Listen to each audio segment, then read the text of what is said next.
The low, golden light of late afternoon slanted through these tall windows of the hearthstone, catching the subtle grain of the reclaimed Douglas fir tables and warming the polished concrete floors. Outside, the vineyards of the Willamette Valley stretched away in undulating rows, their leaves just beginning to turn crimson and gold under the Oregon sky. Inside, the air hummed with a quiet energy, the clink of glasses, the murmur of contented diners, the faint savory aroma of roasting butternut squash and sage, drifting from the open kitchen, my restaurant.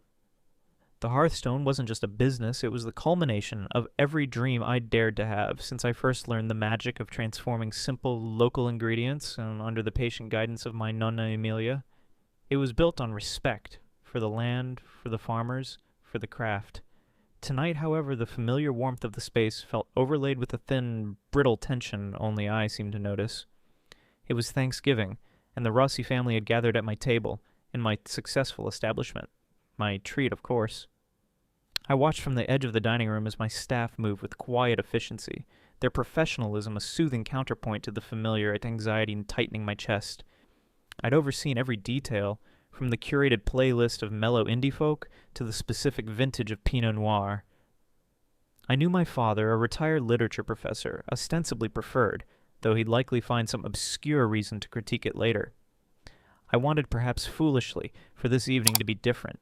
Smooth. Harmonious, even. Then they arrived. My parents, Dr. Arthur and Dr. Eleanor Rossi, swept in with an air of detached intellectual assessment, their eyes scanning the rustic chic decor not with pride, but with the analytical gaze they usually reserve for subpar doctoral theses. Quite, atmospheric, Isabella, my mother murmured, pulling her cashmere wrap tighter, as if warding off an encroaching wave of excessive rusticity. My brother Julian followed, already on his phone, barking orders about derivatives or mergers into his AirPods. He clapped me briefly on the shoulder, his eyes flicking around the busy dining room. "Place looks packed, Izzy. Guess the tourists are keeping you afloat, huh?"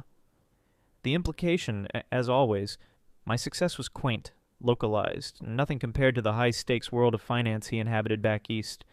And finally Sophia, my sister, drifted in like a minor European royal condescending to visit the provinces.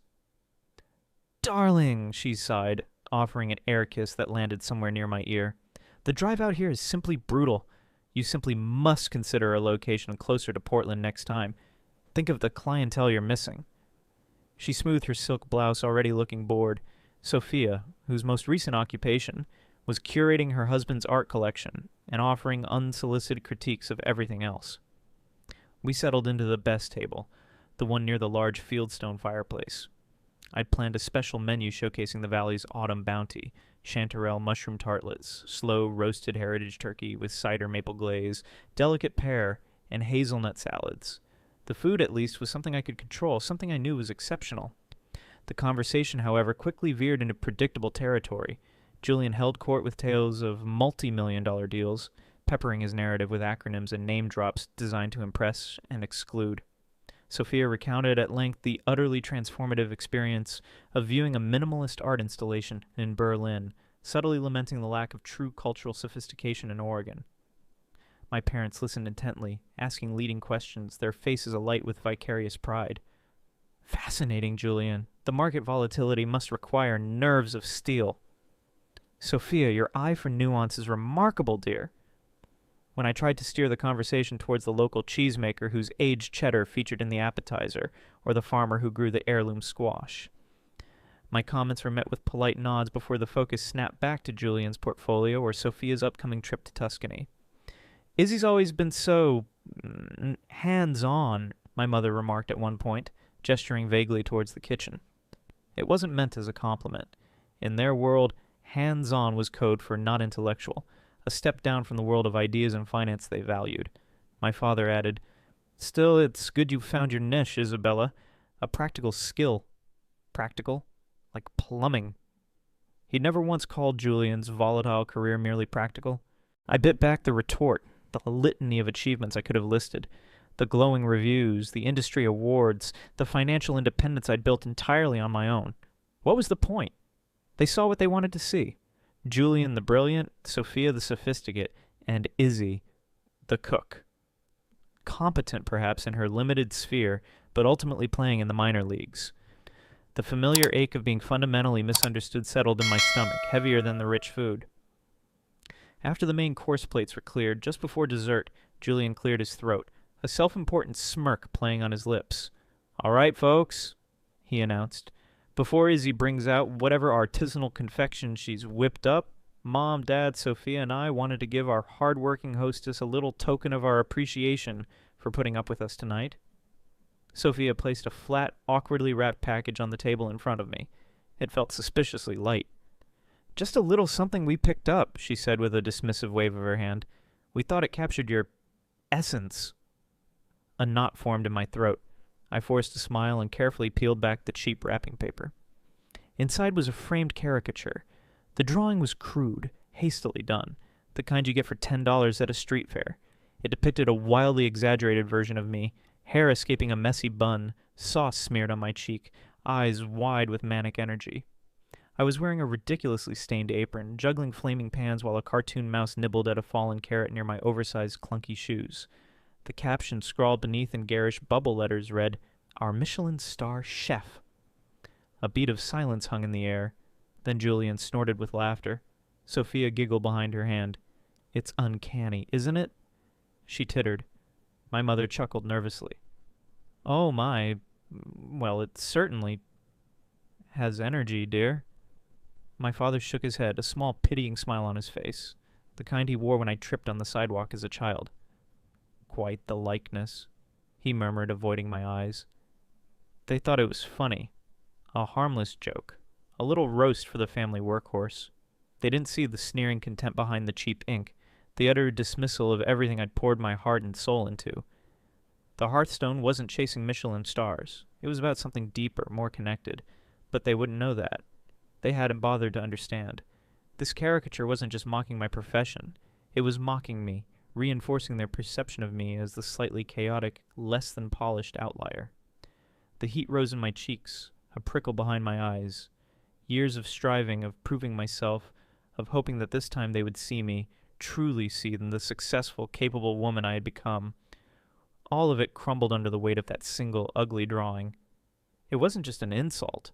It was a verdict. Their final word on my place in the Rossi family legacy. And in the echoing silence that followed their laughter, beneath the carefully maintained calm of my expression, something inside me finally, irrevocably snapped. A brittle smile stretched across my lips. It felt foreign, like a mask hardening on my skin. "Well," I managed, my voice carefully neutral, "that's certainly memorable." I picked up the cheaply framed caricature, its flimsy backing cool against my fingertips, and placed it deliberately on the edge of the table, angled slightly away from me, next to a discarded bread plate. Across the table, Julian was still chuckling, likely replaying the imagined humor of the gift in his head. Sophia examined her manicure with feigned indifference, though a smirk played at the corner of her lips. My parents exchanged an uneasy glance, perhaps sensing a slight shift in the atmosphere, but attributing it, as always, to my perceived oversensitivity. No one registered the tremor in my hands or the chilling clarity that had settled over me. I didn't need to excuse myself. My handbag, a sturdy leather satchel that held my life between the restaurant and my small cottage nearby, rested on the floor beside my chair. I reached down, my movements unhurried, and retrieved it. From inside, I drew out not my wallet, not my keys, but something far more precious. A thick, leather-bound notebook. Its cover was worn smooth with age and handling. The deep burgundy leather softened over time. Gold tooling, faded but still elegant, traced the edges. This wasn't just any notebook. This was Nonna Emilia's Libro di Cucina, her recipe book, passed down to me just before she died. Filled with generations of family secrets, handwritten notes in looping Italian script, corrections scribbled in the margins, stains from long ago spills of olive oil and tomato sauce. It held the soul of my cooking, the foundation upon which the Hearthstone was built, and the core of the cookbook I was painstakingly developing. I opened the notebook. The pages whispered as they turned, releasing the faint scent of vanilla and old paper. I stopped at the very first page, a page I had added myself only a few weeks prior. Written in my best calligraphy, with an ink pen Nonna herself had used, was a dedication. It spoke of legacy, of tradition, of the love passed down through food, and it had listed names. For Nonna Emilia, who taught me everything, And for my family, Mom, Dad, Julian, and Sophia, may these traditions continue. My hand reached into the bag again and emerged with that same fountain pen, its nib gleaming softly in the restaurant's ambient light. Unscrewing the cap felt like a small, definitive click, much like the lock in the restroom of the previous story I'd read online. Then, as my family watched it, their smiles faltering into confused frowns, I lowered the nib to the page. Slowly, deliberately, I drew a thick, dark line of ink through my mother's name, Eleanor Rossi, then through my father's, Arthur Rossi. Another line bisected Julian Rossi, and a final firm stroke redacted Sophia Rossi. The only name left untouched beneath the original dedication was Nonna Amelia. The silence in the room was absolute now, heavy and charged. The earlier laughter felt like a distant echo from another lifetime. Julian's jaw had tightened. Sophia's eyes widened, finally understanding this was no joke. My parents stared, mouth slightly agape, comprehension dawning with painful slowness. They understood the value of legacy, even if they didn't value mine.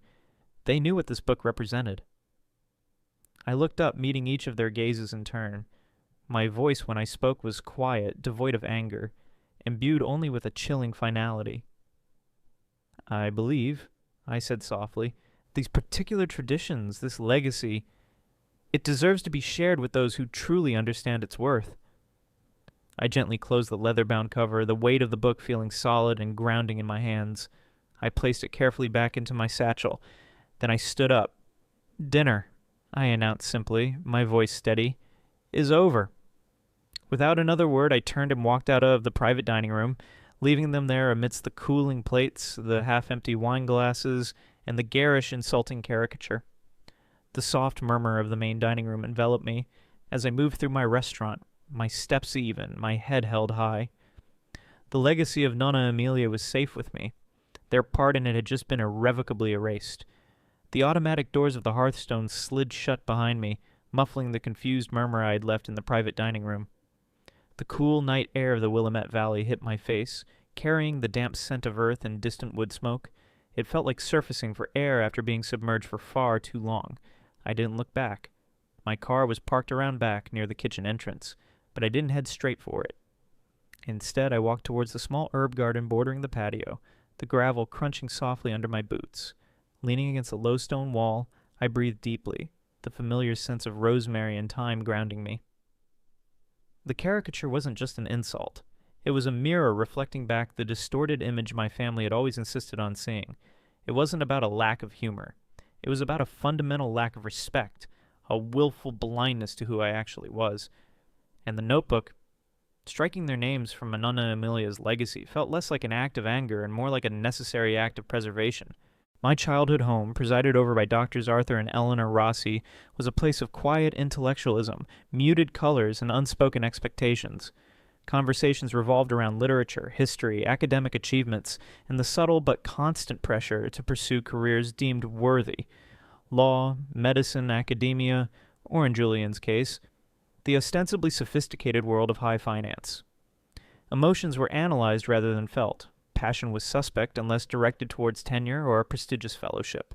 Nonna Amelia's kitchen, just a 30-minute drive away but worlds apart, was my refuge. It was a warm, chaotic haven filled with the scent of simmering tomatoes, baking bread, garlic sizzling in olive oil, and Nonna's booming laughter.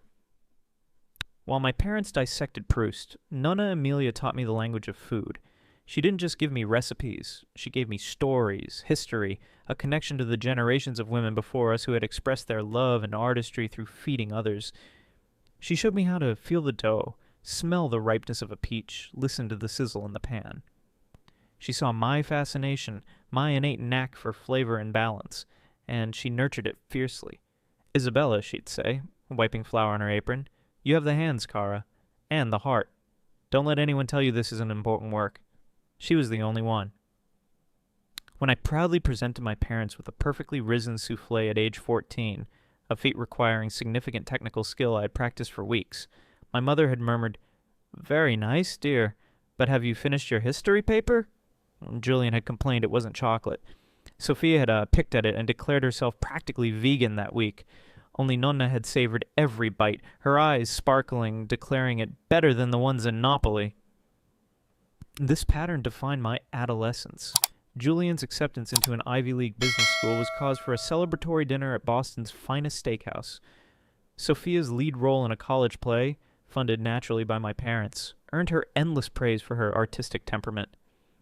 My acceptance into the prestigious Culinary Institute of America, however, was met with strained silence, followed by my father's grim pronouncement, "Isabella, are you truly throwing away your potential on catering?" My mother wrung her hands, worrying about the unsuitable environment and lack of long-term prospects. They offered no financial support for tuition. That, they implied, was reserved for real degrees. So I worked. I waitressed, catered on the side, took out loans, lived in cramped apartments with leaky faucets.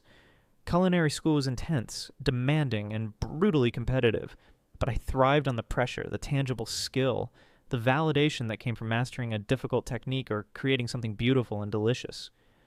I worked my way up through scorching hot, high-pressure kitchens in New York and San Francisco, learning from tough chefs, absorbing everything, honing my craft, and saving every penny. Julian, meanwhile, landed a plum job at an investment bank through a family friend, complaining about his bonus being merely adequate. Sophia pursued a master's in art history, funded by Dad, before deciding academia wasn't glamorous enough and pivoting to being a full-time critic of other people's lives, subsidized by her wealthy husband. When I finally had enough capital and a clear vision, I moved to Oregon. The Willamette Valley, with its fertile soil, passionate farmers, and burgeoning wine scene, felt like coming home to the principles Nonna had instilled in me. I found the old, slightly dilapidated building that would become the Hearthstone. Securing a business loan was another battle. Bankers looked skeptically at a young woman proposing a fine dining establishment focused on local dirt. My family offered no help, only warnings about the risks. "Are you sure about this, Izzy?" my father had asked, his tone heavy with doubt. "It seems rather provincial." Building the Hearthstone nearly broke me. I hammered nails, sanded floors, designed the kitchen layout, met with dozens of local farmers and vintners, often sleeping on a cot in the back office. But when we finally opened, serving food that sang with the freshness of the valley, something clicked. Locals came, then tourists, then critics. We earned accolades, rave reviews, a loyal following. We became a destination. I had built something real, something respected, something that reflected my deepest values. And yet, to my family, it remained quaint. They visited occasionally. They'd compliment the food with faint praise. The duck was quite acceptable, Isabella.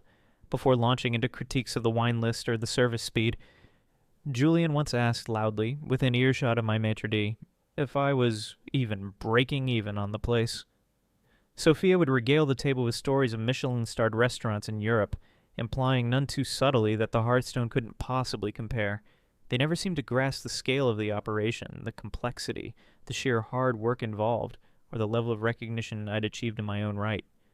Did I ever help them? Shamefully, yes. Despite the constant slights, the ingrained familial obligation ran deep. When Julian predictably hit a temporary cash flow problem after a bad market bet, I wired him a significant sum, framed as a loan, though I knew I'd never see it again. He thanked me curtly and never mentioned it again, though his Instagram feed continued to feature expensive watches and weekend trips. When my parents faced an unexpected property tax hike they hadn't budgeted for, I anonymously paid the difference through a third-party service. They speculated later that it must have been a municipal error in their favor. Why? Because accepting help from their chef daughter would have shattered their narrative. It was easier to believe in bureaucratic miracles. This quiet enabling gnawed at me. It felt like paying dues for a club I wasn't even allowed to fully join. The realization that their perception was immutable, that my success might even bother them because it didn't fit their predetermined boxes, had been dawning slowly. Last Christmas, they declined my invitation to join me at a beautiful lodge I'd rented, citing the inconvenience, only for Mom to later post pictures of a spontaneous family gathering at Julian's condo back east. The caricature, then, wasn't the wound itself. It was the tearing open of an old one, exposing the persistent festering infection beneath. It was the final mocking confirmation that in their eyes, I would always be the slightly embarrassing hands-on outlier, forever juggling burnt pans, no matter how brightly my actual star shone. Nonna Amelia's legacy, the legacy of love, skill, and respect for ingredients that I carried in my heart and in that worn leather book, deserve better protectives than those who could only see it as a punchline. The drive back to my small cottage, nestled amongst hazelnut orchards a few miles from the restaurant, was a blur. I didn't turn on the radio. The silence in the car was profound, broken only by the rhythmic swish of the wipers clearing a light drizzle from the windshield. Nonna Amelia's recipe book sat heavy on the passenger seat beside me, a tangible link to my past and now a symbol of my reclaimed future. I felt strangely calm, emptied out, the adrenaline of the confrontation replaced by a quiet, resolute certainty. The bridge back to the Rossi family expectations, the one I had spent decades trying unsuccessfully to cross, had just been definitively burned. I knew, of course, that the silence wouldn't last. My family, faced with defiance and the loss of control, would react. Their script was predictable. It started the next morning. A barrage of texts from Julians, oscillating wildly between demanding, "What the hell was that last night, Izzy?" and dismissive. "Seriously, hope you didn't ruin Thanksgiving over a gag gift. Get over yourself." Then came Sophia's passive-aggressive guilt trips via WhatsApp, long paragraphs about how disappointed Mom and Dad were, how I had caused a scene, how family is supposed to tolerate quirks, apparently blatant disrespect qualified as a quirk, punctuated by wilted flower emojis. I read them, noted the complete lack of self-awareness or apology, and deleted them without replying. Then came the voicemails from my parents. My mother's voice trembled with performative hurt, speaking of my shocking lack of grace and how I had misinterpreted a light-hearted gesture. She urged me to call to apologize for upsetting everyone. My father's message was shorter, colder, laced with academic disapproval. He spoke of my disproportionate reaction and the importance of maintaining familial decorum, conveniently omitting any mention of the offensive caricature itself. It was clear they had already constructed their narrative. Izzy, the overly sensitive chef, had thrown an embarrassing tantrum over a harmless joke. When their direct attempts failed to elicit the desired groveling apology, the campaign widened. Sophia naturally took to her carefully curated social media. No direct names, of course, but vague posts appeared about the challenges of dealing with difficult personalities and the importance of rising above petty grievances. She posted filtered photos, caption number "Family is everything," likely hoping the irony was lost on her followers. Julian, I heard through a mutual acquaintance, a college friend who worked tangentially in finance, had started making disparaging remarks at networking events. My sister? Oh, the chef out in Oregon? Yeah, she runs a little farm-to-table place. Quaint. Bit of a temper, though. Flies off the handle easily. He was painting me as unprofessional, unstable, minimizing my success while simultaneously assassinating my character. My parents worked the phones, calling relatives and old family friends, expressing deep concern for my well-being. Aunt Gina called me, her voice laced with secondhand worry. "Isabella, dear," your mother called. "She's so distraught. She said you had some kind of episode at Thanksgiving? Are you all right? Do you need help?" They were laying the groundwork, framing me as the problem, as the one needing intervention, before anyone could question their own behavior. For a week I let their narrative simmer, unanswered. I focused on the hearthstone, on my staff, on planning the winter menu. I spent hours in the kitchen finding solace in the familiar rhythm of chopping, searing, plating. I reread Nonna Amelia's notes in the leather-bound book, touching the faded ink, feeling her strength flow into me. I knew I couldn't let their version of the story be the only one. Silence in this case would be misinterpreted as guilt or weakness. I didn't want a public feud. I didn't want to sling mud. I simply wanted to own my truth professionally and with dignity. The cookbook project, long simmering on the back burner, now felt urgent. More than just recipes. It would be my story, my real legacy. I contacted my editor and agent. We accelerated the timeline. I also reached out to Anya Sharma, no relation, ironically, a respected food journalist known for her insightful profiles and focus on sustainable gastronomy, who had written a glowing review of the Hearthstone a year prior. I told her I was ready to share the story behind my upcoming cookbook, Nonna's Table, Oregon Soil. The feature appeared 2 weeks later, published online by a major, nationally recognized food and culture magazine. It was beautiful. Anya captured the essence of the Hearthstone, the connection to the land, the passion behind the food. She wove in the story of Nonna Amelia, her influence, the journey from her warm Naples kitchen to my bustling Oregon establishment. The article highlighted the meticulous work I was doing, preserving and adapting those precious heirloom recipes for a modern audience. It didn't mention the disastrous Thanksgiving dinner or the caricature. It didn't need to. Instead, it focused on the cookbook's central theme, the power of food as heritage, and the importance of honoring culinary traditions with integrity. And then, strategically placed within the article, was a high-resolution photograph of the dedication page for my cookbook manuscript to Nonna Amelia Galli, whose love was the first best ingredient, and to the farmers, artisans, and my dedicated team at the hearthstone, who helped keep her spirit alive on every plate. No other names. The omission was quiet, dignified, and spoke volumes louder than any accusation I could have leveled. The article also naturally mentioned the critical acclaim the Hearthstone had received, its booked-out reservation list, and hinted at exciting future projects, including a potential line of artisanal products based on Nonna's recipes. It painted a picture not of an unstable chef throwing tantrums, but of a dedicated, successful culinarian deeply connected to her roots, building a respected brand on her own terms. The response was immediate and overwhelmingly positive. Chefs, critics, food lovers, and the Oregon community shared the article widely. My Instagram gained thousands of followers overnight. Messages of support poured in. People spoke of being inspired by the story of Nonna Amelia, by the commitment to local sourcing, by the narrative of a woman succeeding through passion and hard work. The whispers my family had tried to start were drowned out by a chorus of admiration for the very work they had scorned. Friends who had tentatively reached out after hearing the family's concerns now sent messages of congratulation. Colleagues who might have been swayed by Julian's snide remarks saw the reality of my standing in the industry. The narrative had shifted, not because I had engaged in their drama, but because I had simply, powerfully presented my own truth. The cheap caricature couldn't stand against the weight of published, celebrated reality. The ripple effects from the magazine article spread through our interconnected circles in ways I hadn't fully anticipated. The narrative my family had tried so desperately to control, that of the unstable, overly sensitive daughter, simply evaporated against the published reality of my work and my story.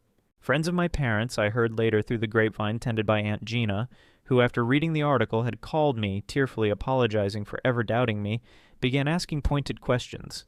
Casual acquaintances who had initially offered my parents sympathy now fell silent or changed the subject when my name came up. The carefully polished image of the intellectual, successful Rossi family began to show distinct cracks. Their judgment of my chosen path suddenly looked less like concerned wisdom and more like sour grapes. Julian apparently found his networking attempts met with a new coolness. Boasting about his little sister, the chef, lost its intended effect when people had just read about the scale and respectability of the Hearthstone. Someone even reportedly asked him if he'd read the dedication in her upcoming cookbook. Sophia's online pronouncements about taste and culture seemed to lose their authority. Whispers circulated about her reliance on her husband's wealth and her dismissive attitude towards her own sister's tangible achievements. Their world, built on status and perception, had been subtly but significantly destabilized, not by an attack, but by the simple, unavoidable presence of my success, presented on my own terms. About a month after the article appeared, a thick envelope arrived at the restaurant, forwarded from my old address. It bore my mother's elegant, familiar handwriting. Inside was a long, multi-page letter co-signed by my father. It was different from their earlier messages. The anger was gone, replaced by a tone of wounded confusion and strained regret. They wrote about misunderstandings and things getting out of hand. They acknowledged that the caricature might have been ill-judged, but quickly pivoted to how my reaction, the public gashing out of names, had caused them considerable pain and embarrassment. They reminisced about happier childhood moments, conveniently omitting the context of my frequent invisibility during those times.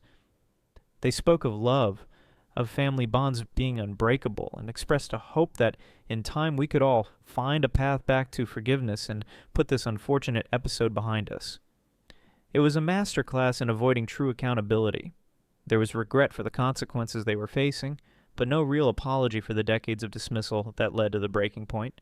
No acknowledgement of the deep-seated disrespect embodied by that caricature. It was an invitation not to reconciliation, but back into the same dysfunctional dynamic, albeit wrapped in softer language. I read the letter once, then folded it carefully and placed it in a box file labeled Rossi Personal. I felt no anger, no surge of triumph, not even sadness, just a quiet finality. The path back they were hoping for no longer existed for me. I'd already forged a new one, heading in a different direction. I didn't reply. Life settled into a new rhythm, defined not by their expectations, but by my own passions. The hearthstone continued to thrive. The cookbook Nana's Table, Oregon Soil was published to critical acclaim and became a surprising bestseller.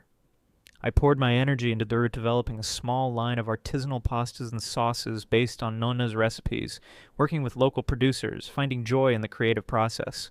My chosen family, my dedicated staff, my supportive friends, the farmers and artisans I collaborated with, filled my life with genuine warmth and respect. We celebrated successes together, navigated challenges, built something meaningful. The hole left by my biological family wasn't empty.